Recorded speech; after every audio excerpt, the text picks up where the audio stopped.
Assalamualaikum warahmatullahi wabarakatuh.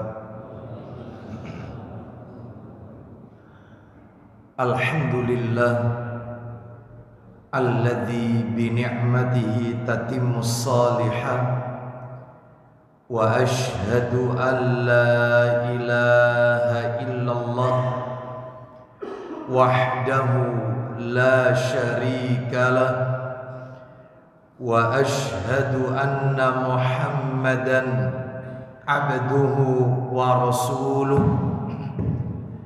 Ya ayyuhalladzina amanu taqullaha haqqa tuqatih wa la tamutunna illa wa antum muslimun.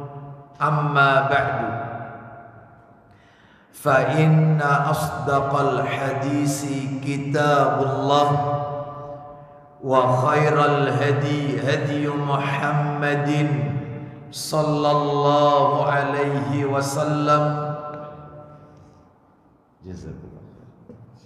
wa syarral umuri muhdatsatuha wa kullu muhdatsatin bid'ah wa kullu bid'atin dhalalah wa kullu dhalalatin finnar. Ikhwan wa akhwati fillah, bapak-bapak, ibu-ibu, kaum muslimin dan muslimah rahimani wa rahimakumullah, kepada segenap pengurus yayasan maupun takmir Masjid Darussalam yang semoga dirahmati oleh Allah Subhanahu wa ta'ala. Tidak ada kata yang patut kita ucapkan pada malam hari ini melainkan rasa syukur kita kepada Allah Subhanahu wa ta'ala atas segala karunia nikmat yang telah Allah berikan kepada kita. Di antara kenikmatan-kenikmatan tersebut yang kita rasakan pada malam hari ini adalah nikmat sehat, nikmat diberikannya kita kemudahan, kesempatan untuk melaksanakan ibadah kepada Allah Subhanahu wa ta'ala. Dan di antara bentuk amal-amal ibadah yang kita lakukan pada malam hari ini, diawali dengan sholat maghrib berjamaah, dilanjutkan dengan talabul ilmi, dan berakhir dengan melaksanakan sholat isya yang dilakukan secara berjamaah pula. Bapak ibu kaum muslimin dan muslimah, maka kita berdoa semoga seluruh rangkaian amal ibadah yang kita lakukan pada malam hari ini semuanya tercatat di sisi Allah sebagai pemberat timbangan amal kebajikan kita kelak di yaumil qiyamah. Nabi sallallahu alaihi wasallam bersabda dalam hadis riwayat Bukhari, kata Nabi, ni'matani makhbunun fihima katsirun minan nas. Ada dua nikmat yang Allah berikan kepada manusia yang menyebabkan manusia itu mengalami kerugian. Bayangkan, diberi nikmat tapi rugi. Kenapa? Karena mereka tidak memanfaatkan dua nikmat tersebut dengan baik, sehingga nikmat itu menjadi bumerang, senjata makan tuan bagi dirinya. Nikmat yang pertama yang Allah berikan kepada hambanya adalah as-sihah, dan yang kedua adalah wal faragh. Nikmat yang pertama nikmat sehat, nikmat yang kedua nikmat kesempatan, waktu luang.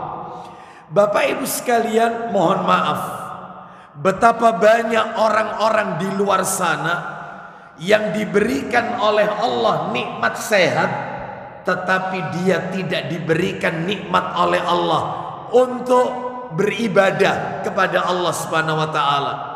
Badannya sehat, fisiknya sehat, tapi tidak sempat mampir ke masjid untuk sholat berjamaah.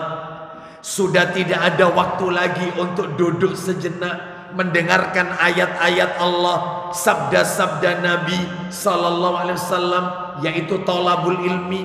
Sudah tidak ada waktu lagi sholat duha, sekalipun cuman butuh waktu tidak lebih dari 5 menit 2 rakaat tersebut.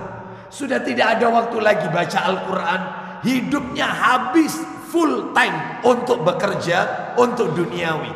Dikasih sehat, tapi tidak dikasih kesempatan, kemudahan untuk beribadah kepada Allah Azza wa Jalla. Sebaliknya, ada orang itu yang diberi oleh Allah waktunya banyak, kesempatannya banyak, waktunya lapang, tapi dia tidak diberi sehat. Dia diberi sakit oleh Allah. Semua selang sudah masuk dalam tubuhnya, bahkan dokter pun sudah mengangkat tangannya. Hanya Allah yang bisa menyembuhkannya. Seluruh peralatan medis sudah dikerahkan. Dibilang orang hidup kayak orang mati. Diajak bicara nggak bisa, matanya cuma terpejam. Dibilang orang mati masih hidup karena alat rekam jantungnya masih menyala. Tit, tit. Kalau sudah kayak begini, nggak bisa tahajud, nggak bisa baca Quran, nggak bisa zikir, nggak bisa taklim, nggak bisa kemudian yaitu puasa dan seterusnya. Dikasih kesempatan tapi nggak dikasih sehat. Oleh karena itu bersyukurlah kita, khususnya yang ada di majelis ini, kita diberi dua-duanya oleh Allah. Dikasih sehat, diberikan waktu kesempatan oleh Allah untuk menuntut ilmu di sela-sela kesibukan kita.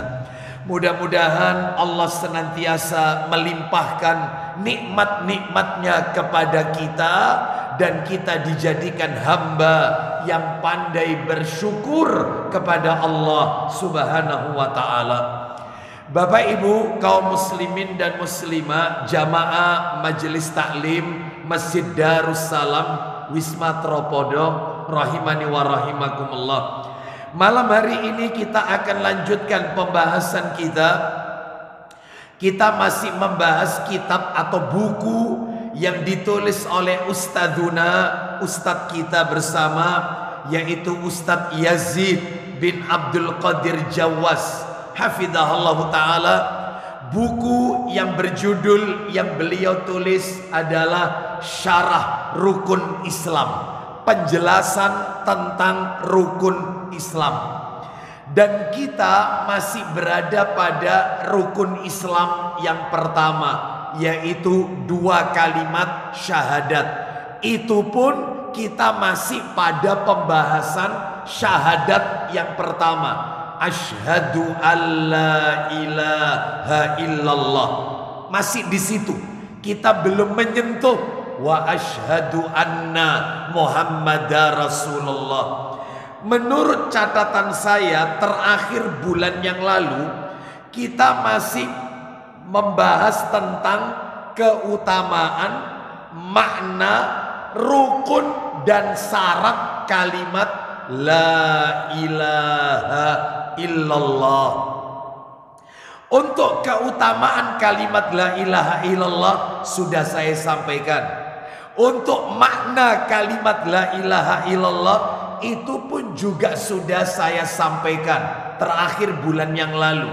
Apa makna la ilaha illallah yang benar? Makna la ilaha illallah yang benar adalah bukan la khaliqa illallah, tidak ada pencipta kecuali Allah. Ini makna yang salah. Jadi kalau ada orang memahami kalimat la ilaha illallah, mereka terjemahkan tidak ada pencipta, tidak ada pemberi rizki, tidak ada yang mengatur alam raya, tidak ada yang menghidupkan dan yang mematikan, kecuali hanya Allah. Kalau cuman sebatas itu, Abu Jahal juga paham. Iblis itu loh paham. Iblis tahu pencipta alam raya ini Allah. Iblis tahu. Abu Jahal, Abu Lahab, orang-orang kafir terdahulu paham siapa pencipta pemilik alam raya, Allah. Tapi mereka tidak menyembah Allah. Lah terus kalau begitu makna la ilaha illallah yang benar adalah la ma'buda bihaqqin illallah, yaitu arti yang benar. Menukil dari firman Allah surat Al-Hajj ayat 62. Apa artinya la ma'buda bihaqqin illallah? Tidak ada ilah yang berhak untuk diibadai dengan benar. Ibadahnya dengan benar ya, bukan dengan salah ini. Saya ulang, tidak ada ilah, tidak ada sesembahan yang berhak diibadai dengan benar kecuali Allah Azza wa Jalla. Oh berarti kalau begitu ya tauhid uluhiyah benar. Kalau tauhid rububiyah orang kafir faham. Bapak ibu tanya kepada orang-orang Nasrani, Kristen, siapa pencipta alam? Allah. Siapa yang menciptakan kita? Allah. Siapa yang punya alam raya? Allah. Siapa yang ngasih rezeki? Allah. Apakah mereka beribadah kepada Allah? La. Mereka lakukan trinitas. Tuhan itu tiga. Selesai, cacat akidahnya. Oleh karena itu yang namanya la ilaha illallah tidak hanya sebatas Allah pencipta, Allah pemberi rizki, Allah pengatur alam raya, tetapi menjadikan Allah satu-satunya zat yang kita sembah, yang kita mintai pertolongan, ya, dan seterusnya. Baik, dan ini sudah kami sampaikan. Malam hari ini kita akan masuk pada poin rukun dan syarat la ilaha illallah. Ternyata Bapak Ibu, la ilaha illallah itu ada syaratnya. Ada rukunnya. Seperti panjenengan kalau melakukan sholat. Panjenengan kalau sholat kan ada syarat sahnya sholat, ada rukun sholat. Ada syarat sholat, ada rukun sholat. La ilaha illallah juga begitu. Ya, mungkin Bapak Ibu bertanya dalam hati, apa Ustaz bedanya syarat sama rukun itu? Kalau boleh saya sampaikan ringkasnya aja ya, kata para alim ulama, syarat itu adalah sesuatu yang di luar mendahului. Ya, jadi kalau dikatakan syarat sahnya sholat, sesuatu yang mendahului sebelum sholat. Jadi orang itu sebelum takbiratul ihram itu syaratnya apa? Supaya sholatnya diterima. Nah gitu, itu maksudnya. Lah kalau rukun beda lagi. Rukun itu kalau dikaitkan sholat loh ya, dikaitkan sholat. Rukun itu adalah sesuatu yang berkaitan erat dengan sholat. Ya mulai takbiratul ihram sampai salam di dalam sholat. Termasuk la ilaha illallah. Ada syaratnya. Bapak ibu sekalian, ini hanya sekedar mungkin Bapak Ibu bertanya juga dalam hati, karena tadi sudah saya singgung, yaitu ibarat kita mempelajari syarat sahnya sholat, kan gitu ya. La ilaha illallah juga punya syarat. Ada rukun sholat, la ilaha illallah juga punya rukun juga. Rukun la ilaha illallah. Kalau bicara masalah sholat, syaratnya kan banyak Bapak Ibu. Syarat sahnya sholat banyak. Di antaranya sholat itu menjadi sah. Misalnya ini Islam, ya orang kafir tidak sah sholat. Harus Islam, syarat pertama. Itu syarat sahnya sholat. Yang kedua berakal, orang gila tidak sah sholatnya. Orang gila. Yang ketiga tamyiz. Tamyiz itu adalah usia mumayyiz. Apa mumayyiz itu?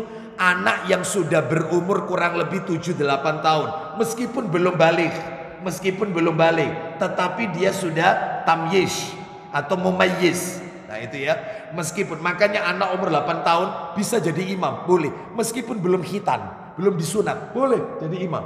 Asalkan bacaannya hafal bacaan banyak, hafal bacaan. Nah, bagus bacaannya, boleh jadi imam. Meskipun belum khitan, belum balik, belum. Tapi dia layak bisa jadi imam. Tamyiz itu. Apa sih tamyiz itu Ustaz? Usia yang sudah bisa membedakan ini baik, ini buruk. Makanya anak dibawa ke masjid itu kan umur 7 tahun Bapak Ibu. Murus sabiya bis shalah idza balagha sab'a sinin. Perintahkan anakmu untuk sholat ketika umurnya 7 tahun. Kan 7 tahun. Makanya angka 7 ini angka mumayyiz meskipun belum dikhitan. Nah, itu ya. Tapi kalau umurnya di bawah 7 tahun, jangan bawa anak ke masjid. Karena umur di bawah 7 tahun itu adalah anak yang suka bermain-main dan dia belum bisa membedakan ini baik, ini buruk. Balita belum. Tapi kalau sudah 7-8 tahun, dia bisa. Itu ya, baik. Jadi syarat ketiga tamyiz, syarat sahnya sholat. Yang keempat suci dari hadas, suci dari hadas. Yang kelima suci dari najis, menghilangkan najis. Itu kalau sholat ingin diterima. Yang keenam nutup aurat, auratnya ditutup. Mau sholat auratnya kelihatan, ya nggak salah. Ibu-ibu sholat ternyata rambutnya kelihatan, itu kata Imam Syafi'i harus diulang. Harus diulang sholatnya ya. Misalnya mukenanya itu apa itu jatuh atau tergeser atau apa, kelihatan rambutnya, itu diulang itu. Iya, karena aurat terlihat untuk wanita loh ya. Terus yang ketujuh masuknya waktu. Kalau sudah waktu maghrib ya sholat, waktu isya, waktu subuh masuk waktu. Lalu yang kedelapan menghadap kiblat. Tidak sah kalau tidak menghadap kiblat, kecuali dalam perjalanan. Itu pun kalau di perjalanan kita naik kereta yang mungkin kiblatnya itu berpindah-pindah kalau kereta ya, atau misalnya kita naik kendaraan bis atau apa, maka ketika takbiratul ihramnya saja menghadap kiblat, hanya takbiratul ihram. Misalnya kita naik kereta, kita lihat di kompas HP kita, kiblat itu ada di arah kanan kita, maka cukup takbiratul ihram saja menghadap kiblat. Allahu Akbar. Setelah itu silakan Anda menghadap kendaraan itu kemana saja kendaraan itu menghadap Anda. Hanya takbiratul ihram saja. Ustadz nggak paham, nggak ada HP. Tanya masinis nggak tahu mana arah barat, mana kiblat sebelah mana. Misalnya ini, misalnya. Maka sedapatnya Allahu Akbar. Sudah. Innamal a'malu binniyat. Tapi yang benar menghadap kiblat. Itu ditekankan. Terus kemudian yang ke-9 niat. Niat. Loh berarti niat itu di luar sholat. Iya, mau sholat menghadap kiblat niat. Sedangkan niat tempatnya di hati.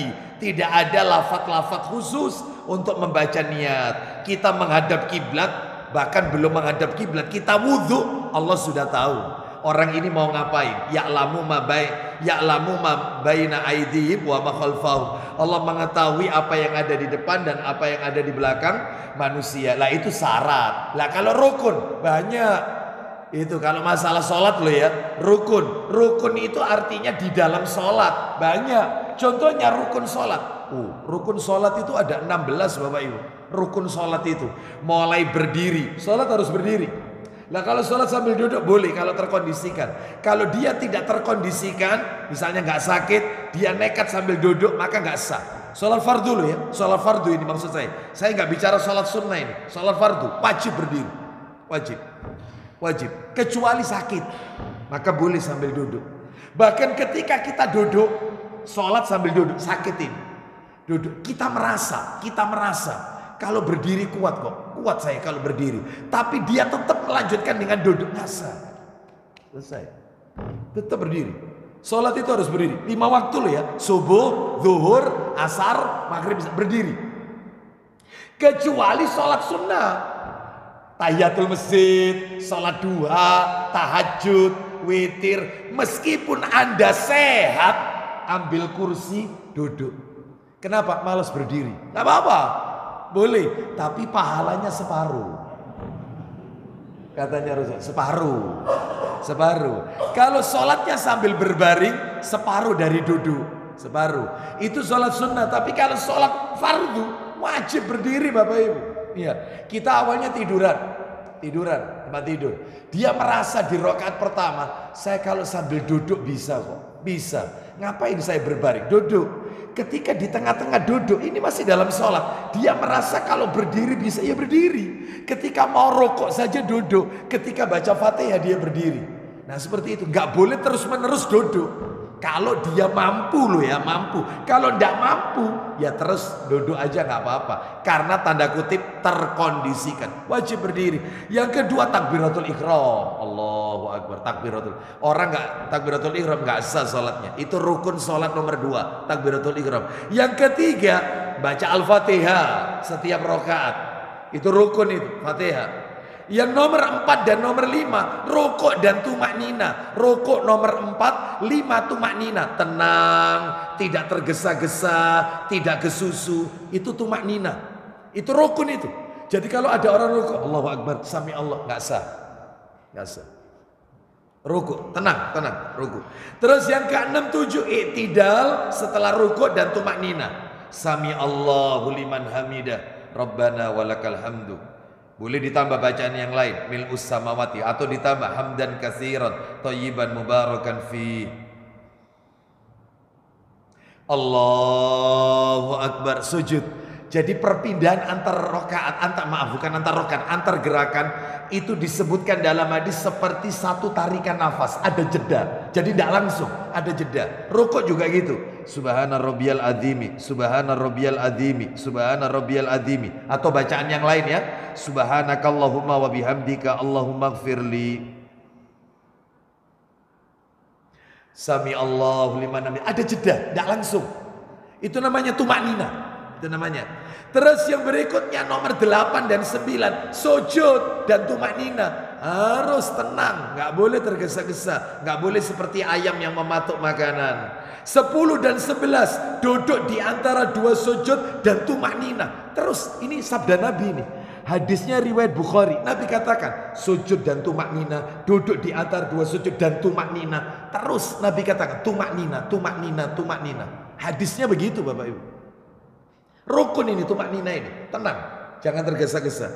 Terus kemudian 12, 13 tasyahud akhir dan duduk tasyahud. Tasyahud akhir dan duduk tasyahud. Yang ke-14 baca solawat kepada Nabi setelah mengucapkan tasyahud akhir. Jadi yang terakhir, rakaat terakhir itu baca solawat, itu rukun itu. Jangan nggak dibaca. Allahumma sholli ala Muhammad wa ala ali Muhammad kama sholaita. Kalau misalnya sholat isya, rakaat kedua nggak baca sholawat, nggak apa-apa. Tapi rakaat keempat jangan, rukun itu. Wa ala ali Muhammad kama sholaita ala wa innaka hamidum majid dan seterusnya. Nah itu rukun itu, sholawat yang terakhir. Yang ke-15 salam. Ucapan salam, assalamualaikum. Ini yang itu 15. Nomor 16 adalah urut dalam rukun-rukun yang ada, diurut, nggak boleh kemudian berpindah-pindah. Jadi tertib nomor 16-nya. Wallahu a'lam bishawab. La ilaha illallah juga begitu Bapak Ibu. Ada syaratnya, ada rukunnya. Ayo kita bahas rukun la ilaha illallah. Cuma 2. La ilaha illallah itu rukunnya cuma 2 Bapak Ibu. Apa itu? Rukun yang pertama disebutkan oleh para alim ulama, yaitu disebut dengan an-nafyu. An-nafyu. Apa itu an-nafyu? Penolakan, peniadaan. Ya. Jadi saya ulang, la ilaha illallah. La ilaha 1. Ilallah 2. Kita pisah ya. La ilaha kanan, ilallah kiri. Baik. Maka di dalam Islam rukun la ilaha illallah wajib, karena di dalamnya ini itu ada 2. Yang pertama namanya an-nafyu, penolakan, peniadaan. Yang kedua namanya al-isbat, penetapan. Contohnya kayak apa maksudnya? Maksudnya adalah an-nafyu, lafadz la ilaha. Ya, la ilaha itu tidak ada sesembahan, memiliki makna penolakan segala sesembahan selain Allah. Jadi ditolak. Gunung, nyembah matahari, nyembah bulan, tolak semua, tolak. Termasuk mendatangi kuburan-kuburan yang tolak semua. Terus kirim sesajen kepada yaitu gua-gua atau kawah atau lautan larung sesaji, tolak semuanya, penolakan. Tidak ada sesembahan yang lain. Ya. Pohon yang dikeramatkan, tolak semua. Baru kemudian yang nomor 2 al-isbat, penetapan. Apa itu maksudnya al-isbat? yaitu penetapan bahwa segala bentuk ibadah itu hanya untuk Allah semata. Tidak ada sesuatu pun yang boleh dijadikan sekutu dalam peribadatan kepada Allah. Tidak boleh mempartnerkan Allah dengan makhluknya. Buang semuanya, kecuali hanya Allah. Berdoa hanya kepada Allah, meminta hanya kepada Allah, ngalap berkah, mencari barokah hanya kepada apa yang Allah syariatkan saja. Semuanya menyembah hanya kepada Allah, semuanya Allah saja. Itu namanya al-isbat. Adapun selain Allah ditolak, namanya an-nafyu, peniadaan atau penolakan. Sampai di sini bisa dipahami Bapak Ibu? Kita kasih contoh dalil ya, supaya enak jelas. Ayo kita kasih dalil, diantaranya firman Allah, yaitu di dalam surat nomor 16. Kita lihat ya, 16 itu surat apa Bapak Ibu? An-Nahl Bapak Ibu ya, surat nomor 16 itu An-Nahl. Kita dengarkan nanti kira-kira betul enggak, cocok enggak? Penolakan, penetapan. Ditolak, ditetapkan. Menolak selain Allah, menetapkan hanya kepada Allah saja. Kita dengarkan 16 ayat 36. Surat nomor 16 An-Nahl, ayat yang ke-36. Allah Ta'ala berfirman, kita dengarkan. Awal-awal ini ayatnya, di awal-awal Allah berfirman,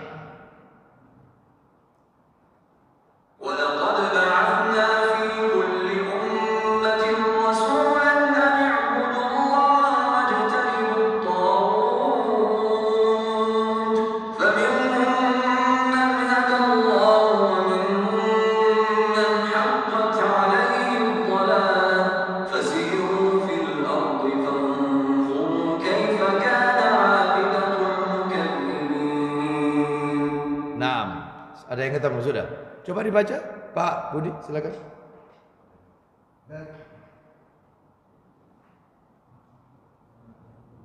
Nyala. Ya, silakan, langsung aja. Nah, ini. Ya, silakan. Dan sesudah kami telah mengutus Rasul pada tiap-tiap umat untuk menyerukan sembahlah Allah saja. Terus. Dan jauhilah Togut. Dan jauhilah Togut. Stop sampai di situ. Lihat kalimatnya. Allah Ta'ala berfirman, yaitu ani'budullaha wajtanibut taghut. Sembahlah Allah saja dan jauhilah taghut. Berarti di sini ada penetapan, ada penolakan. Penetapannya menyembah Allah saja, penolakannya jauhilah taghut. Mungkin Bapak Ibu tanya dalam hati ini, taghut itu apa sih Ustadz? Yuk kita dengarkan keterangannya Al-Imam Ibnul Qayyim Al-Jauziyah rahimahullah. Perhatikan ya, kata Ibnul Qayyim Al-Jauziyah rahimahullah, taghut itu adalah segala sesuatu yang menyebabkan seseorang melampaui batasannya.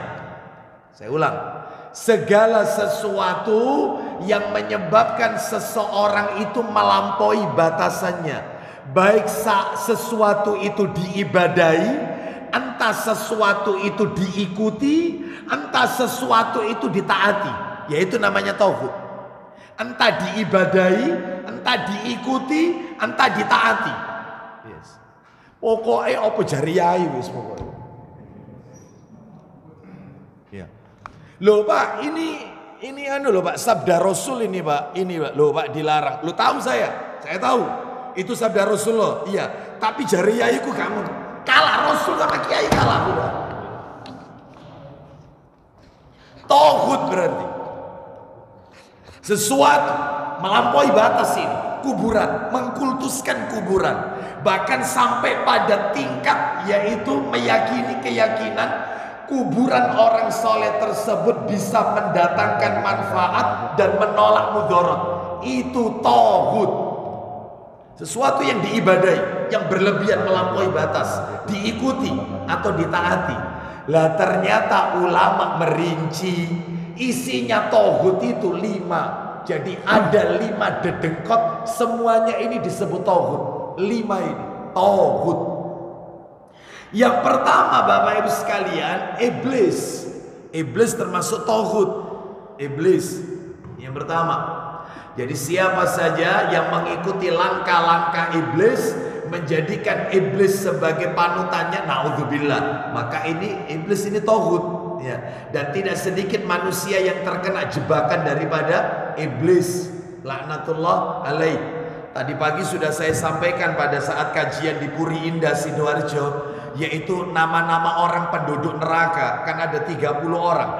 Allah sebutkan itu dalam Al-Quran, nama-namanya langsung loh ini. Begitu juga dalam tafsir Ibnu Katsir, 30 orang. Salah satunya adalah di antara mereka ini kenapa masuk neraka, karena terkena tipu daya iblis, laknatullah alaih. Baik, karena iblis merasa, yaitu karena dia diusir oleh Allah dari surga, bahkan dilaknat oleh Allah sampai hari kiamat, maka iblis tidak terima. Bagaimana caranya anak Adam itu menjadi temannya di dalam neraka?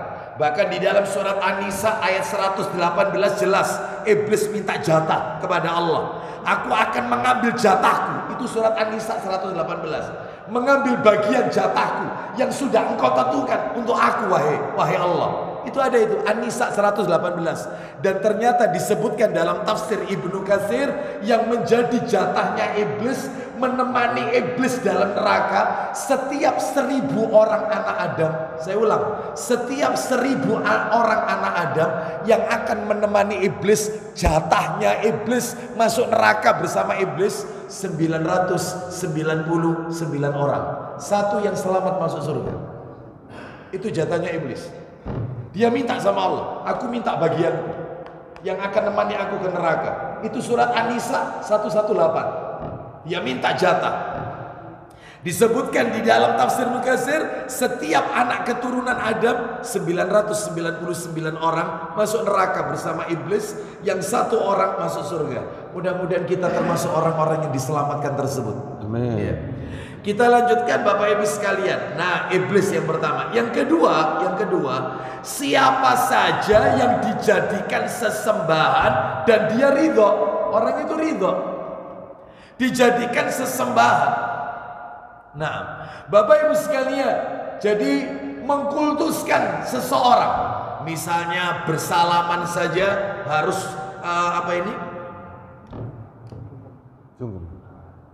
bukan cium tangan, ngesot Bapak Ibu sekalian. Ya, dulu di zaman Nabi Sallallahu Alaihi Wasallam, ketika para sahabat itu baru pulang dari peperangan, mereka turun dari kendaraannya, masuk ke dalam masjid. Lalu kemudian di masjid ada Rasulullah Sallallahu Alaihi Wasallam. Maka kemudian setelah itu mereka langsung mencium kaki Nabi. Jadi Nabi itu dipeluk, dipegang kakinya, dicium. Ya kayak zaman sekarang kan gitu ya. Sama tokohnya, sama ulama gitu ya. Langsung itu megang kaki, dicium. Itu sama Nabi dipegang. Sahabat Rasul, siapa nama sahabat itu? Sa'ad bin Abi Waqqas kalau nggak salah, radhiyallahu an. Mengapa kau lakukan ini? Karena orang-orang Yaman, aku lihat seperti itu sama tokohnya, sama pemimpinnya. Nah, dilarang, haram. Kalau memang diperbolehkan manusia itu sujud kepada manusia, andai kata boleh manusia itu sujud kepada manusia, niscaya aku perintahkan agar istri itu sujud kepada suaminya. Bukan begini caranya. Ya, seperti itu. Jadi Nabi tidak mengajarkan. Ya, jadi mencium tangan sambil ngesot, sungkem gitu ya, nunduk-nunduk, nggak boleh itu. Haram hukumnya. Dan kalau ada seseorang dia ridho, senang, ya senang diperlakukan seperti itu, ya. Semuanya orang menciumi tangannya, bahkan dia jalan cukup tangannya diginikan aja, ya. Terus kemudian sampai diciumi kakinya, bahkan sisa air cucian kakinya dicuci, sisa air cuciannya sampai diminum, dan dia senang. Maka inilah tauhid Bapak Ibu. Tauhidnya ini. Ya. Jadi siapa yang dijadikan sesembahan dan dia ridho. Gitu. Yang ketiga, siapa saja barang siapa yang mengajak manusia untuk menyembah dirinya. Siapa saja orang yang mengajak manusia untuk sujud nyembah kepada dirinya, maka itu tauhid. Contohnya Fir'aun, kan ngaku Tuhan, tauhid Firaun, nyuruh orang untuk sujud kepada dia. Seperti itu ya. Baik. Seperti itu. Misalnya orang tua, misalnya nih ya, yaitu meminta anaknya untuk sujud. Iya, bapak tidak ridho sampai kamu nyium kakinya bapak. Oh jangan, ya, jangan seperti ini. Ya, maka ini tidak diperbolehkan. Siapa yang mengajak manusia untuk nyembah dirinya, sujud kepada dia, maka ini tauhid, nggak boleh.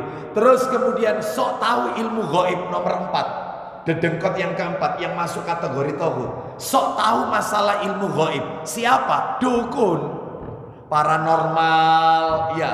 Terus wong pinter, black magic atau white magic, dukun hitam, dukun putih, masuk sini. Ya, bedanya apa dukun putih sama dukun hitam? Kalau dukun hitam medianya pakai kemenyan, gitu ya. Terus kemudian pakai kembang 7 rupa, kan gitu ya. Sedang kalau dukun putih beda lagi, ayat-ayat Quran yang dijadikan media. Maka ini tauhid, sok tahu ilmu gaib nasib seseorang. Sampean bakal begini, nanti sampean jodoh sampean itu begini. Perkara gaib ini, masalah kehidupan manusia, jodoh, rezeki. Nah, menerka-nerka.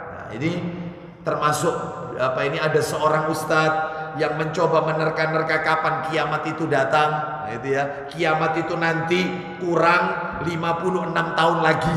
Oh, bayangkan, sebab umurnya dunia itu 1500 Hijriah, sedangkan sekarang 1444 Hijriah, berarti kurang 56. Nah, ini tauhid ini, sok tahu ilmu gaib.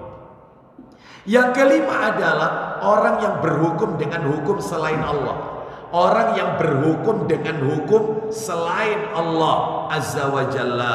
Nah, Bapak Ibu sekalian rahimani wa rahimakumullah. Jadi kalau ada sebagian kelompok-kelompok Islam mengatakan, Ustadz, apakah pemerintah kita ini termasuk tauhid? Maka dia seorang muslim, dia beragama Islam, dan bahkan dia mengerjakan sholat, maka tidak boleh kita katakan tauhid, apalagi mengkafirkan dengan mengatakan negeri ini Ustadz, negeri kafir.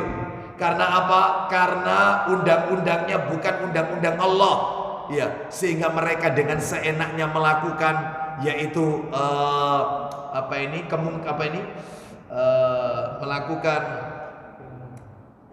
kekacauan-kekacauan dengan mengebom sana, ngebom sini dengan alasan jihad. Maka ini semua tidak diajarkan oleh Nabi SAW. Yang benar adalah, maka kalau kita lihat ciri-cirinya negeri itu dikatakan Darul Islam, negeri Islam, maka Indonesia masuk kategori Darul Islam. Kenapa? Syaratnya yang pertama adalah orang beribadah tidak dihalang-halangi. Selesai, di negeri kita orang beribadah bebas. Yang pertama. Yang kedua, azan berkumandang di mana-mana. Rasul itu kalau ngutus pasukan, maka Nabi pesannya satu, kalau daerah itu kalian mendengar adzan jangan diserang. Berarti daerah itu adalah daerah kaum muslimin. Tetapi apabila kalian tidak mendengar adzan, maka lakukan penyerangan. Sahabat menunggu waktu subuh, ternyata subuh di daerah itu ada adzan, maka mereka berhenti, tidak melakukan penyerangan. Di negeri kita, satu perumahan 5 masjid ada enggak? Wisma Trapodo ini ada berapa masjid? Banyak. Bahkan satu klaster ada masjid, ada musola. Bayangkan, seperti itu. Semuanya adzan semua. Bayangkan. Bahkan di negeri kita ada pulau yang dikenal pulau 1000 masjid. Pulau mana itu? Lombok ya. Nah, itu adzan bareng. Bayangkan. Kita tidak usah bahas yang sholat siapa di dalam masjid itu, tidak usah ya. Yang penting adzan, adzan berkumandang di mana-mana. Sana adzan, sana adzan. Selesai, negeri Islam. Tuh, mayoritas di negeri kita orang Islam, selesai. Jangan bermudah-mudahan mengkafirkan, apalagi ngebom sana, ngebom sini atas nama jihad. Jihad cap apa? Ya, Nabi tidak pernah ngajarkan seperti itu. Ya. Oleh karena itu maka ini tentunya mereka salah guru, salah ngaji Bapak Ibu. Ya. Kita lanjutkan. Jadi ini suratnya tadi nomor 16 ya, kembali ayat 36. Jadi dalam hal ini ada penetapan, ada penolakan. Penetapannya menyembah Allah, penolakannya adalah menjauhi tauhid. Saya tambahkan lagi dalil. Coba dibuka suratnya nomor 21 ayat 25. Al-Anbiya ayat 25. Surat 21 ayatnya 25. Allah Ta'ala berfirman, surat Al-Anbiya ayat 25.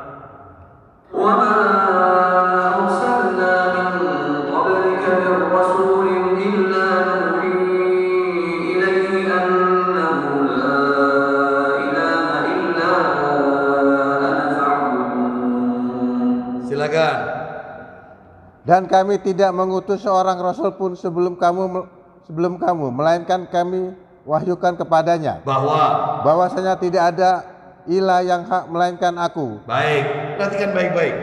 Kami tidak mengutus seorang rasul pun sebelum engkau Muhammad, melainkan kami wahyukan kepadanya tidak ada Tuhan, tidak ada ilah yang berhak disembah selain aku, maka sembahlah aku.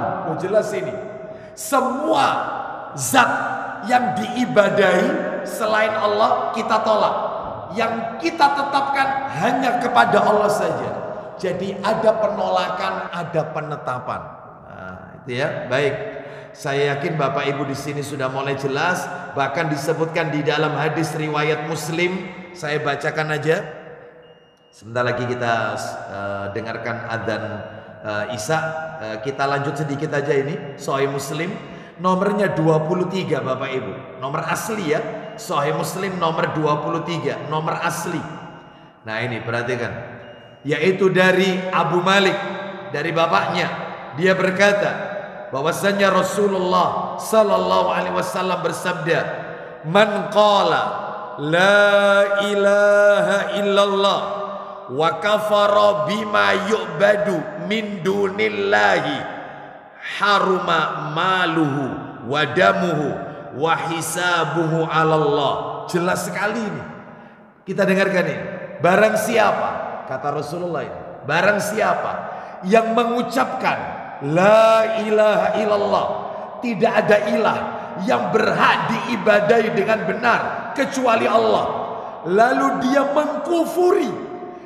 mengkufuri sesuatu yang disembah selain Allah, dia kufurkan patung, berhala, matahari, bulan, malaikat, nabi, pohon yang dikeramatkan, kuburan, dia kufuri semuanya. Dan dia hanya tetapkan dalam hatinya hanya Allah yang berhak disembah, maka haram darahnya, haram hartanya untuk diambil. Nggak boleh, berarti dia seorang muslim yang hakiki. Berarti ada penetapan, ada penolakan, ada penolakan, ada penetapan. Yaitulah rukunnya la ilaha illallah. Baik, kita skores, kita dengarkan kumandang adzan Isya. Setelah itu nanti kita lanjutkan. Wassallallahu ala nabiyyina wa ala alihi washabihi wasallam. Silakan.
Alhamdulillah wassalatu wassalamu ala rasulillah wa ba'd. Bapak Ibu sekalian, tinggal materi kita tinggal tersisa yang kedua, yaitu syarat. Syarat la ilaha illallah ada 7 Bapak Ibu.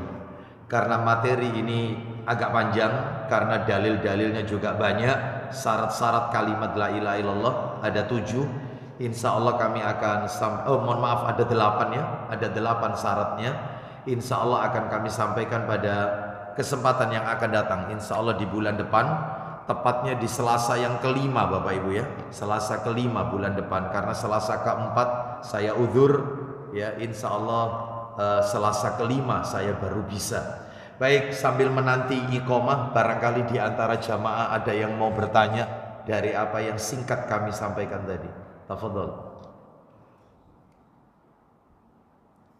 Ada?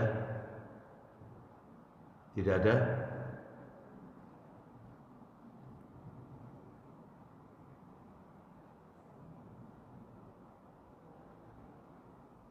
Tidak ada yang bertanya? Baik, kalau tidak ada yang bertanya, maka dalam hal ini kami cukupkan sampai di sini kajian kita. Semoga Allah Subhanahu wa taala menjadikan kita orang-orang yang mentauhidkan Allah Azza wa Jalla, dan Allah mewafatkan kita dalam keadaan husnul khatimah. Allah senantiasa melindungi kita dari semua perbuatan syirik, dan Allah menjadikan kita kelak di yaumil akhir sebagai penduduk surganya Allah Azza wa Jalla. Kita tutup, wassallallahu ala nabiyyina wa ala alihi wa sahbihi wasallam. Subhanakallahumma wa bihamdika asyhadu an la ilaha illa anta astaghfiruka wa atubu ilaik. Wa akhiru da'wana anil hamdulillahi rabbil alamin. Assalamualaikum warahmatullahi wabarakatuh.